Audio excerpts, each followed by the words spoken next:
आपल्या शहरातील प्रत्येक घडामोडी, लेटेस्ट अपडेट पाहण्यासाठी आपल्या पब्लिक मीडिया चॅनलला लाईक, शेअर, सबस्क्राईब आणि फॉलो करायला विसरू नका। बदलापूर शहरातून वाहणाऱ्या उल्हास नदीत एक तरुण शनिवारी संध्याकाळी वाहून गेला। मोहम्मद शेख असं या 21 वर्षाच्या तरुणाचं नाव आहे। मोहम्मद हा अंबरनाथच्या चिंचपाडा परिसरात राहत होता। शनिवारी तो आपल्या मित्रांसह उल्हास नदीच्या ठिकाणी आला होता। त्यावेळेस त्याच्या पायाला लागलेला चिखल काढण्यासाठी तो उल्हास नदीच्या ठिकाणी गेला होता।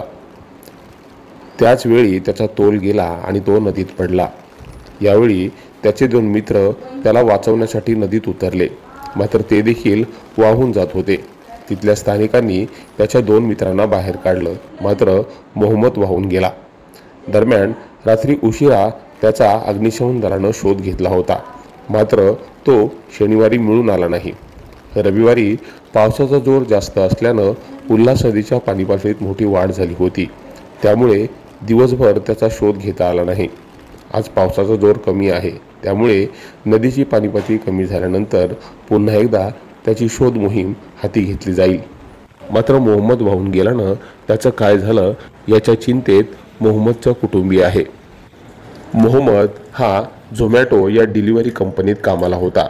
शिवाय तो घरात एकमेव कमवता असल्यानं तो त्याच्या कुटुंबाचा आधारस्तंभ होता। त्यामुळं आता काय करायचं असा सवाल त्याच्या कुटुंबाला सतावतोय। Public media bureau report.